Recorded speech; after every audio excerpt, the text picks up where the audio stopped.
Hello, my name is Colin Lynch, and I'm an independent researcher, uh, and I'm developing a branch of science called Temporal Sciences, specifically focusing on the study of time. Goal to advance scientific understanding by making time a central theme, central focus of study. Th- This could be the new branch of science that is needed to tackle some of the most pressing challenges that we have in science today. And so that's very exciting. With that said, these ideas are speculative, unreviewed, unseen, not seen by anyone, and so are not to be considered fact, but are uh, presented as conversation starters, as ideation starters. This video is the third in the Temporal Sciences series uh, and is considered central to future work. So please watch the videos in order. That's the only way they will make sense. I've titled the videos appropriately with their numbering, in numbers in order, 1, 2, 3, etc. I'm excited to share these results that I've been finding and my explorations. And so I wish to share these broadly and see how they may address how we view the universe currently. In this video, we will explore my temporal sciences document, Time Defines the Gravitational Constant and Fundamental Spacetime Curvature. A link to that document is below in the description, freely available, PDF format, no cost, as are the other documents listed below, freely downloadable and in a common format, PDF. With that said, let's get started. There it is. I lead all videos with the temporal equation. T, time, equals distance, square root m over square root e. That's the time equation. That represents time for the universe. Our clocks measure the rate at which this equation changes. So our clock time, or our measured time, measures the derivative of this equation. This is time, and our clocks are the derivative of time. So it's always exciting to lead with this. Will this equation change? Possibly, quite possibly. Can it change? Definitely can. As we see square root m over square root e, we can quickly go to the rate of change for distance with d over c. But there are very good reasons to start out with including square root of m over square root of e visually and including them in this equation. There's reasons for them to be present versus a straightaway conversion, and then we just go into rate of change for distance. So there it is, the temporal equation. And we keep mass and energy in there because in order to reduce, sometimes you need to expand, learn into it, and then you can reduce and refine. So for right now, that's what we're going with. Next slide. For today's work effort, the gravitational constant. This work shows that the rate of change in time for our universe defines the gravitational constant for the universe. And it also defines the fundamental portion of the curvature for space-time.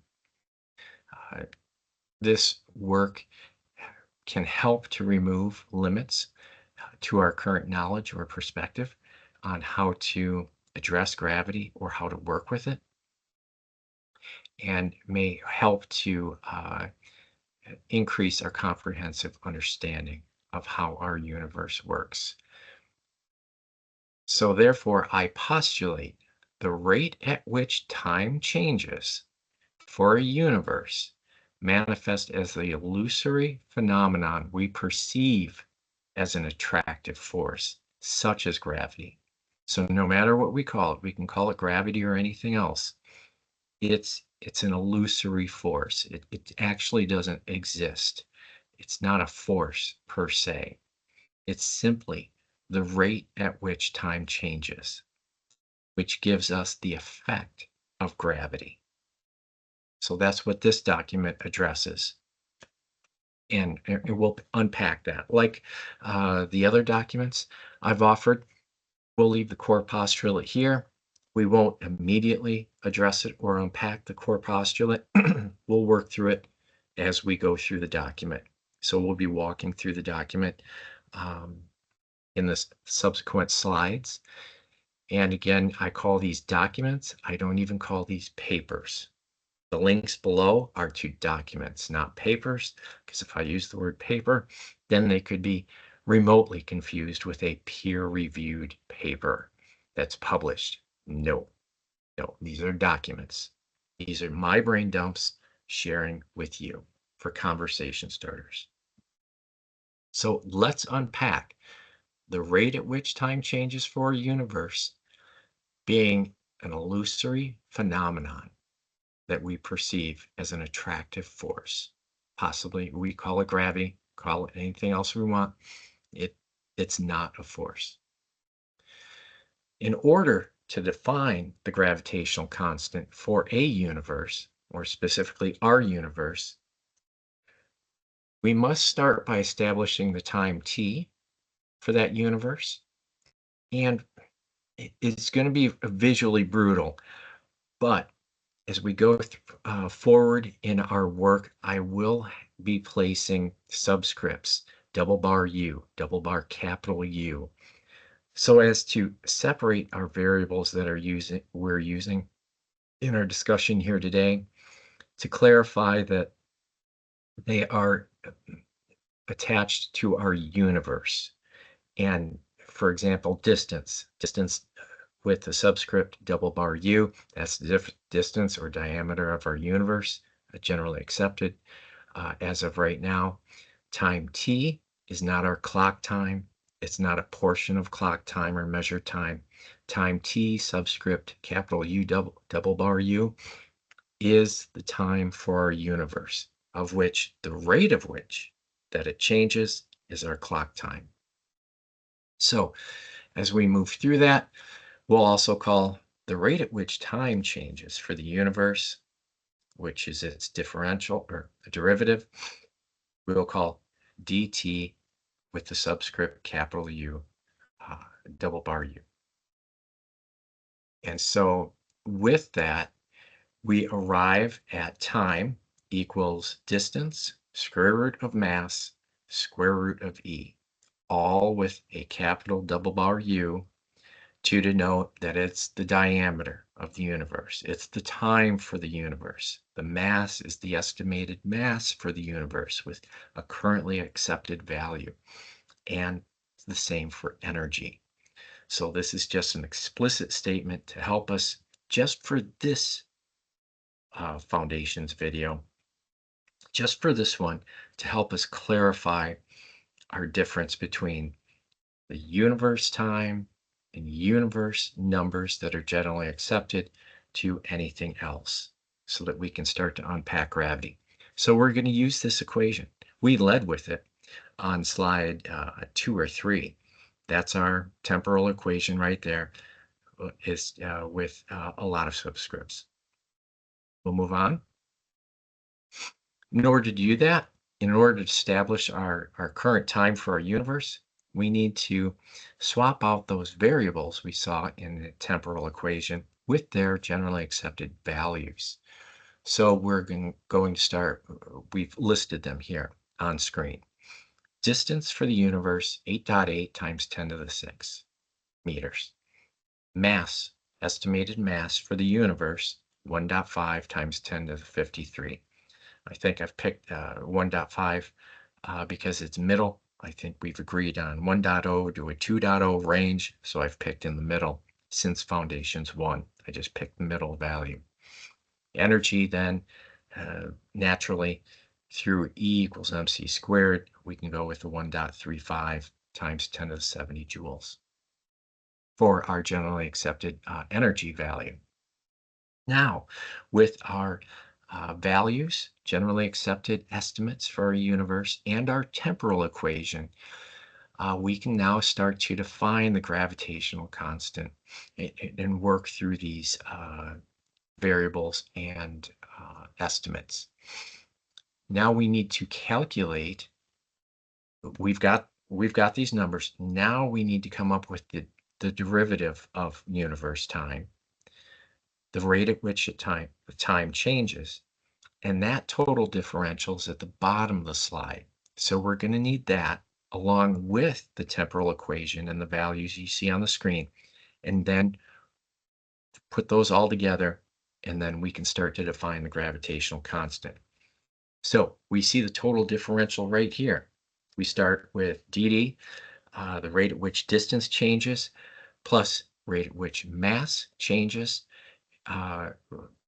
times their corresponding equation portions, minus corresponding equation portion times the rate at which energy changes. So this is where we led that temporal equation could change because I'm running into a lot where I'm just using the first portion, which is the rate at which distance changes. But I'm not ready to relinquish the rate at which mass changes or energy changes because I think there's more to unpack there. I just haven't had the time to do it. So we see that the rate at which energy changes is minus, and so that correlates to it being the denominator in the temporal equation. We've got two positive partials equating to the numerator in the temporal equation. We'll move to the next slide. We are going to, like I just mentioned, we haven't been using mass and energy a lot for the rate at which they change to affect time. We're going to argue that they are entropic, and so they balance out, and we're going to not use their partial differential, their contributions to the their total differential for the rate of change. We're just going to use the rate at which distance changes, and we'll unpack that. I'm going to unpack that in a future video.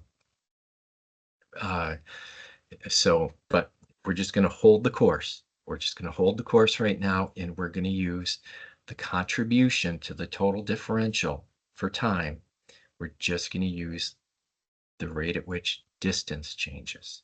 We're going to carry that forward. So its contribution to the total differential is square root of m over square root of e, and multiplied by the rate at which distance changes. We interpret the rate at which time changes per unit of measured time. We come up with dd over dt, and on the left-hand side, dt over dt. We then use Hubble's law for the recession speed for the universe, because again, du, d subscript u, is the diameter, generally accepted value for the diameter of our universe. And so we're going to use Hubble because that would denote the rate at which that diameter is changing. So now that we have dd for the universe as Hubble times du, diameter, we arrive at the rate at which time changes, square root of m over square root of e, times Hubble times the diameter for the universe. So we're going to use that as our rate of change of time for the universe. We're going to carry that forward. Now we've built out our equations, we've got our estimated values, we can start putting things together. Now we'll incorporate our previously listed values for distance, mass, and energy, and now we come up with a calibrated Hubble constant. The Hubble constant value we will use is calibrated so that it can accurately represent the current value of our universe's gravitational constant, g. I know that sounds ironic, but there's a specific reason for this.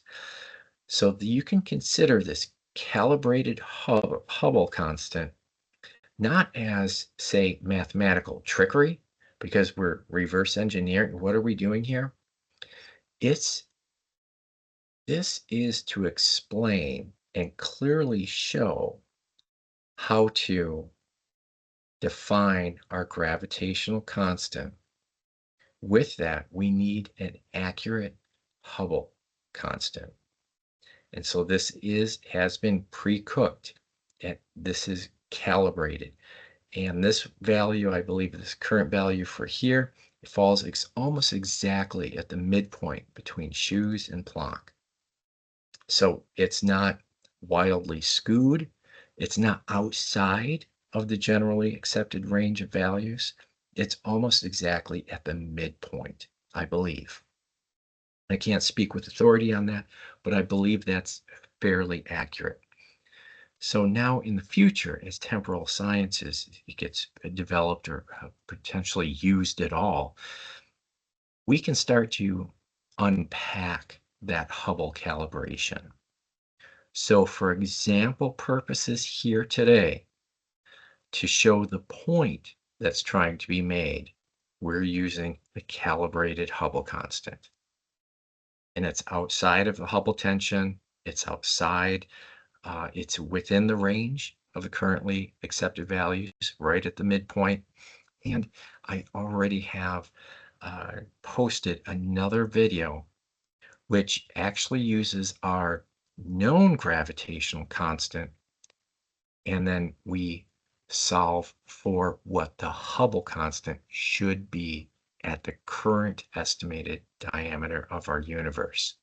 So now it looks like it's a little hokey right here to put in a calibrated Hubble constant, when in actuality, the other video clarifies and demonstrates how we define the Hubble constant off of the gravitational constant. So this is almost the exact opposite of our exercise here today. But this exercise here today is arguably far more impactful because we are talking about gravity, impacting gravity directly, and space-time curvature. So it's it's it's exciting. I'm excited. So with our calibrated Hubble constant, we have that value here on screen. Again, it lies, I think, at almost exactly at the midpoint between shoes and Planck. So we take our rate of change of time equation, and we're going to back up one slide. The bottom of the screen here, dt equals square root of m over square root of e times Hubble constant times the diameter of the universe. So we're going to plug those numbers in. At the top, 1.5, 10 to the 53rd is our square root of mass. Going to the right on the equation for dt, you've got 2.2 7533 times 10 to the negative 18 s to the negative 1. That's our calibrated Hubble constant. And that's that Hubble constant that lies almost exactly in the middle of Planck and shoes and Planck. Then we multiply that times the generally agreed upon or estimated value of the diameter of our universe. And at the bottom, we divide by 1.35 times 10 to the 70. Again, that's energy, generally accepted value, likely because it's derived from E equals mc squared. This results in the ratio of the rate at which actual time changes to clock time or measured time, 6.67430.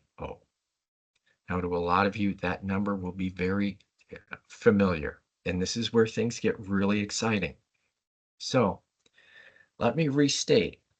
Our clocks for universe time, actual time,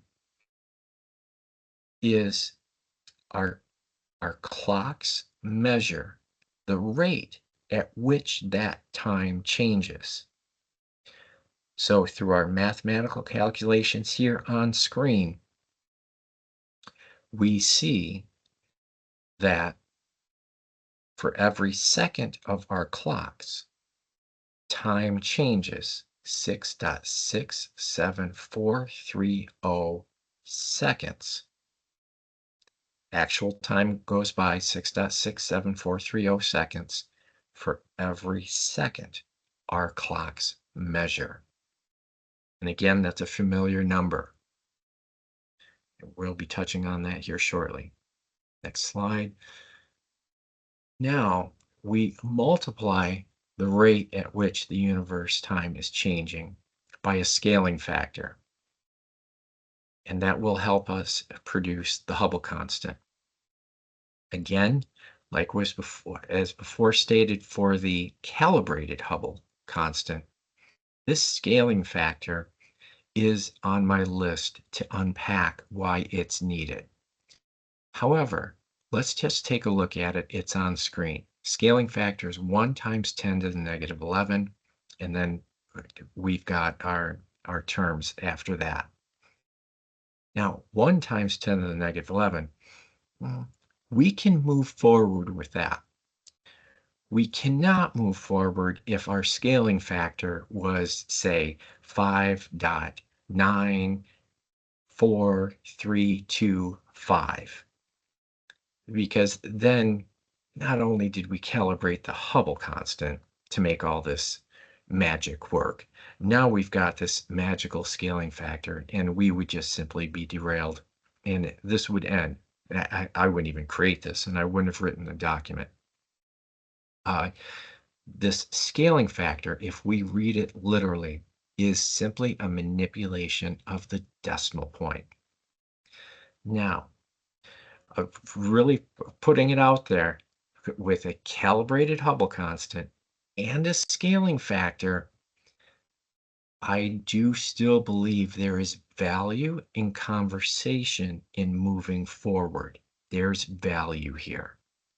Because since our Hubble constant landed well within the accepted range or known values of Hubble that are being discussed right now, almost the exact midpoint, and we arrive at a rate of change of time for the universe that exactly matches the mantissa of gravitational constant, I want to keep going forward just for curiosity's sake.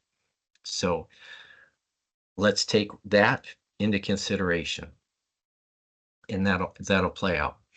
So next row of equations, we arrive at gravitational constant for the universe, GU, equals the rate of change of time for the universe times this brutal scaling factor.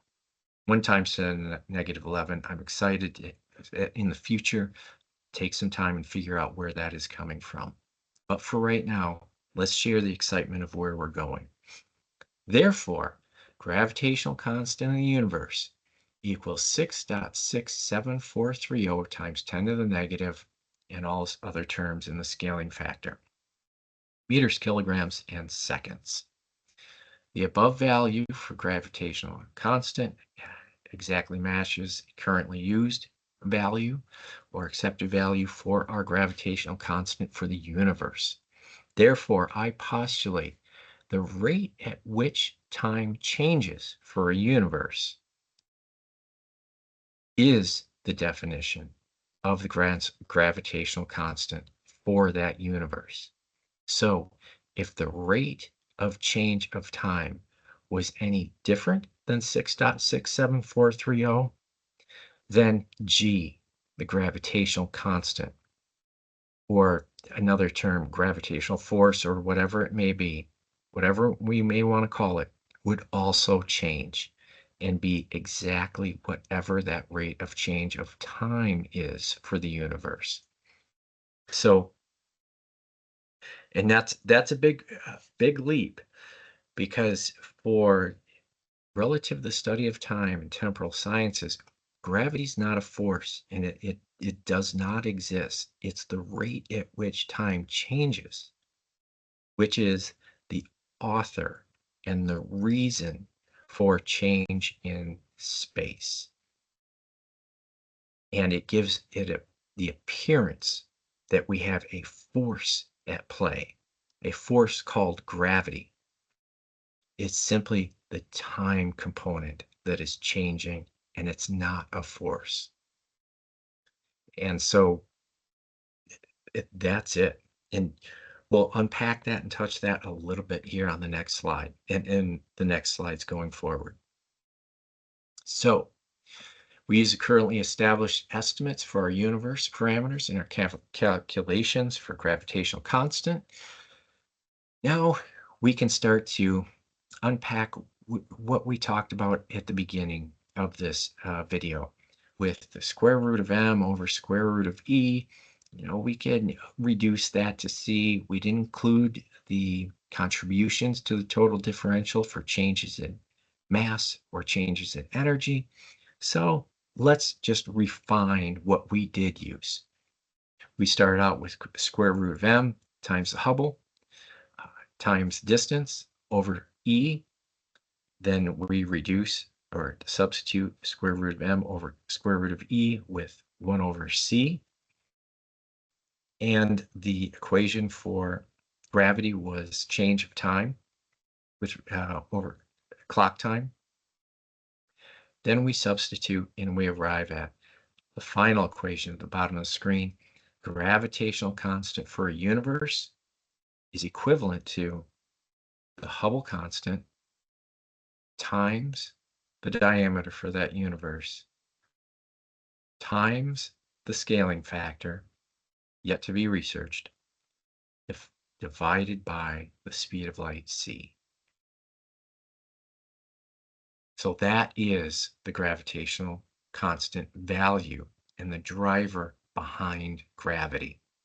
It's not a force, it's actually the rate at which time changes. So what we do is we take that new g that we just saw at the bottom of that slide, and then, before we do that, let's do a little bit of housekeeping. Additionally, since time for the universe equals d over c, we have the following option. The gravitational constant can also be equated to the temporal equation times the Hubble constant times the scaling factor. So where you see in that top equation the capital letter T for the temporal equation for the universe, that was substituted in with the rate of change for our unit, or not the rate of change. What did we swap out? HODU over C. We swapped out D over C. Okay. So D over C was swapped out with representation of the temporal equation T. So we could have arrived at the gravitational constant there and simply used the Hubble constant, the calibrated Hubble constant, against actual time versus the rate at which time changes. So, let's see.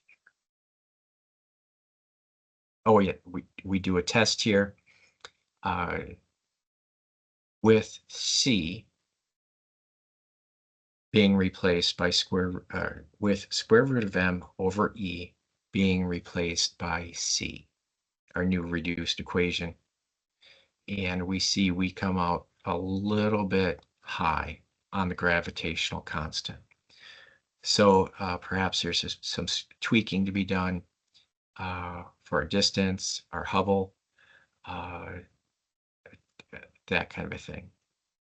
So this is more just a double check and playing around, but we could easily adjust our diameter or Hubble to have it that bottom value of the gravitational constant come out at 6.67430. So different ways to come and arrive to the gravitational constant. Go to the next slide. How the rate at which time changes is incorporated in Newtonian physics. It's simply a replacement. We've got standard Newton's law of gravitation, universal gravitation. Next equation is our temporal approach to defining gravity, HO du over C, well, times the scaling factor. And then we just do a simple substitution. And that's what that looks like. F equals Hubble times distance, mass, scaling factor over speed of light, r squared. Now, it is in poor taste or maybe out of bounds to be putting in speed of light, uh, that kind of a thing here, but this is needed for visual representation that now we've distanced ourselves from a force, a perceived force of some attraction or some other mysterious workings, and we're now showing that this is a temporal displacement.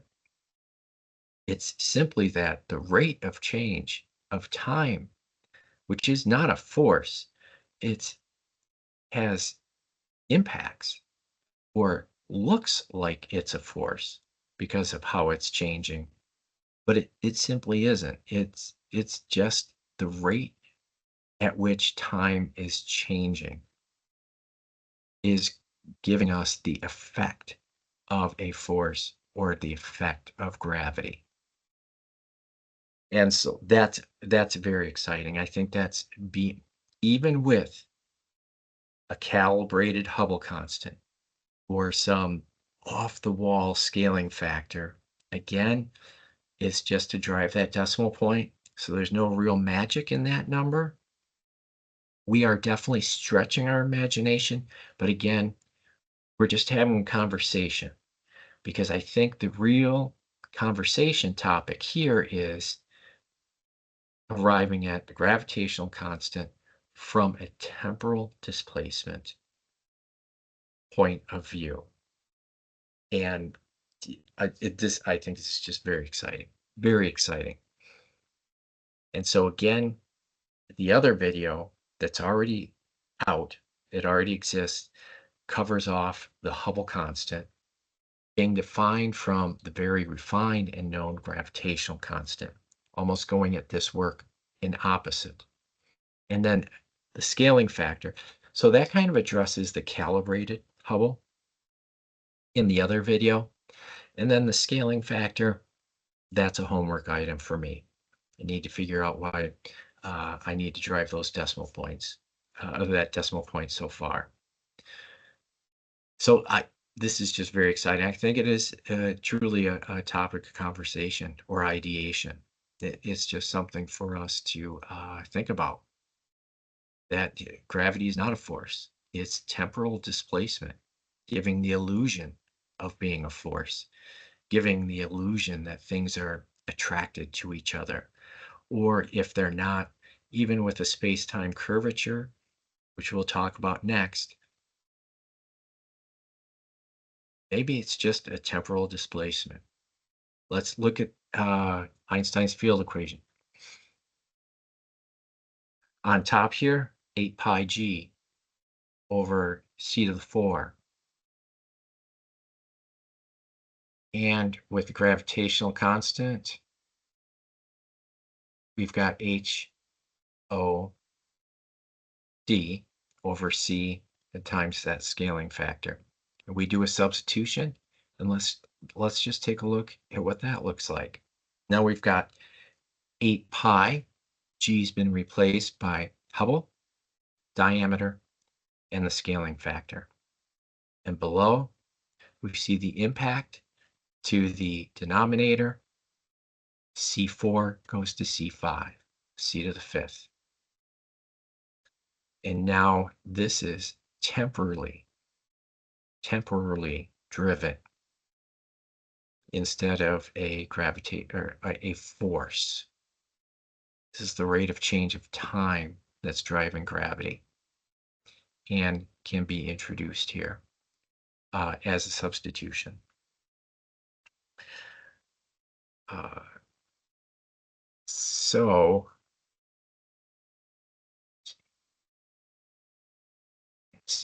uh, I'm just reading my notes.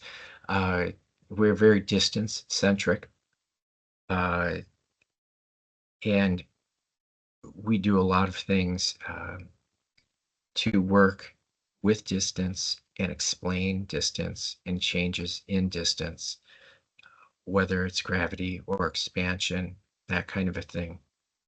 And with temporal sciences, the underlying theme to all of those is time, or more specifically, the rate at which time changes. So that I'm hoping that temporal sciences can offer a different set of tools to address certainly distance challenges or problems, and hopefully possibly other things. But distance can hide a lot of things, much the same as c for the speed of light. We use it liberally, and a goal for temporal sciences will be to unpack c. And like g has been unpacked here, a goal is to unpack c. So I think this is very exciting, uh, and it merits a conversation, is where I'm going with this.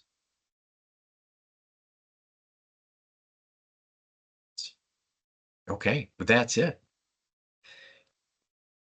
We took a look at the rate of time of change. We calibrated a Hubble constant just to prove a point, or the gravity concept here in this work today. That Hubble constant was calibrated so that we could show how gravity is a temporal displacement versus a force. The other video shows how gravity is used to reverse engineer and establish a number for the Hubble constant so that the gravitational constant can always remain immutable or invariant, depending on two approaches: whether gravity changes because the rate of change of time is a linear equation. It's still a work in progress to define whether gravity is increasing or is constant, or what we call gravity, which is actually the rate at which time changes. So that's a work in progress, but you would have seen that in the rate of change of time, which with HOD over C being a linear equation, so either G is constant and HO changes, or G changes and scales along with a changing rate in time. So more conversation points, more discussions. Where's that linear equation go? Again, it being temporally sourced for gravity, and that not being a force or a force of attraction. So very exciting, interesting conversation. And that's it for today. What's next? Links to my documents are in the YouTube description below. The documents are free, PDF format.